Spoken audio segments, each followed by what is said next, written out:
Hey guys, this video is part of a large holiday collaboration here on YouTube featuring 15 other food channels. In the spirit of the holidays and the giving season, we have come together to bring attention to some of the charities that we really admire. The charity that I would like to bring attention to this holiday season is Habitat for Humanity of Greater Los Angeles. This organization helps to build homes with families in need across the world. I recently had an opportunity to volunteer and I was blown away by it. This year, my local LA chapter is hosting a special fundraiser called Give LA to help local families get into a home of their own in time for the holidays. Can you imagine anything better? If you'd like to donate, there's a special link below with all the information. Okay, so for my part, I am going to show you how to make a fantastic holiday baked Alaska with a brownie bottom and candy cane ice cream. Surely a festive treat. Let me show you how to put it together. So before embarking on this dessert idea, there are two things you want to do the day before you plan to serve it. Number one is we're going to prepare our candy cane ice cream. And number two, you want to bake your brownies. You want to do both of these before because not only will it help manage the prep, but also they take time to set up. So it's good to get this out of the way. To prepare our candy cane ice cream, we are going to cheat a little bit and we are going to use just regular store-bought vanilla ice cream. You want to make sure it's pretty soft because it'll be easier to work with. Then on top of that, you're going to take probably 2 to 3 candy canes, depending on how big they are. And for this, I really like to splurge and get some of those more artisan candy canes because I find they're less sugary and processed tasting, and you just get a really strong peppermint flavor. Then you're going to take the candy canes and put them in a resealable bag and give them a whack with a rolling pin. And if you use 2 large candy canes, you should get about 2/3 cup. That's the measurement we're looking for. Then we're going to transfer the candy cane crumbs into the vanilla ice cream, and then you're going to mix that up with a spatula.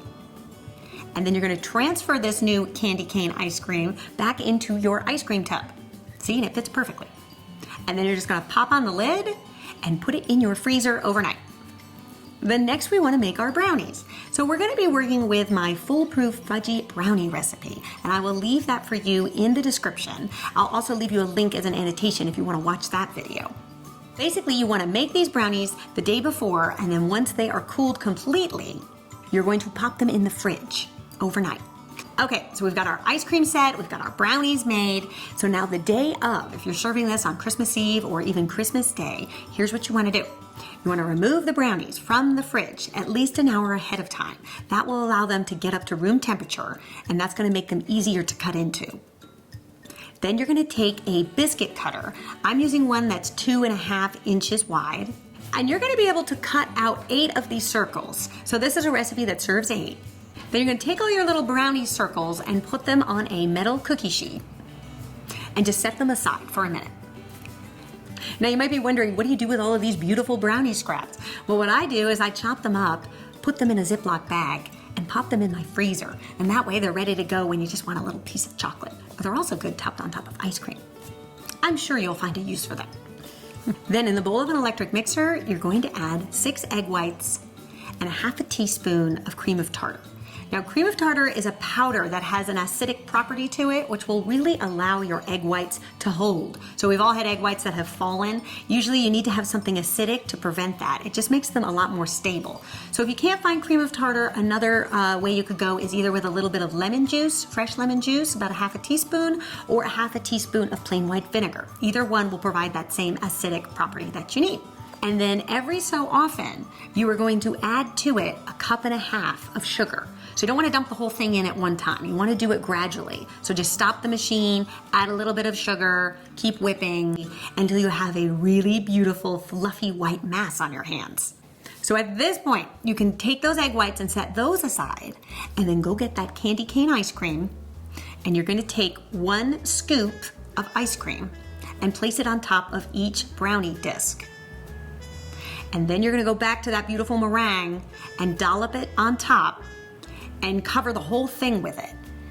And if your egg whites are nice and stiff and stable, it'll just stay put.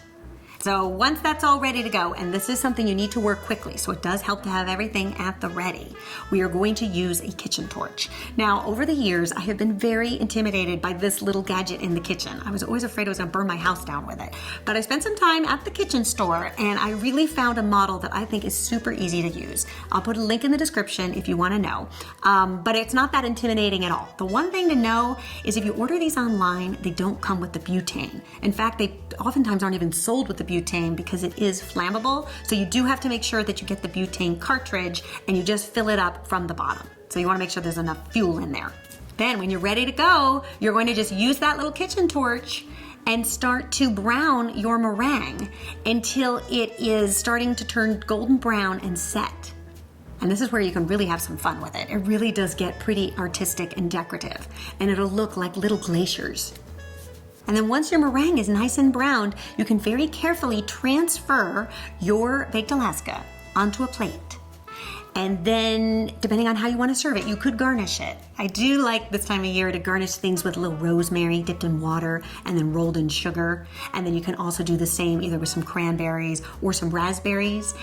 It's a nice little festive touch.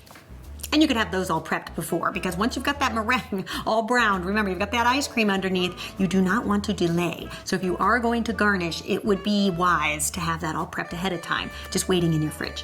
Then when you bring this to the table, you will certainly get lots of oohs and ahs. It is quite a spectacular way to finish a holiday meal. And when you cut into it, you will have that beautiful fluffy meringue mixed with that peppermint ice cream, and of course, that dark fudgy brownie underneath. It is a flavor sensation, let me tell you.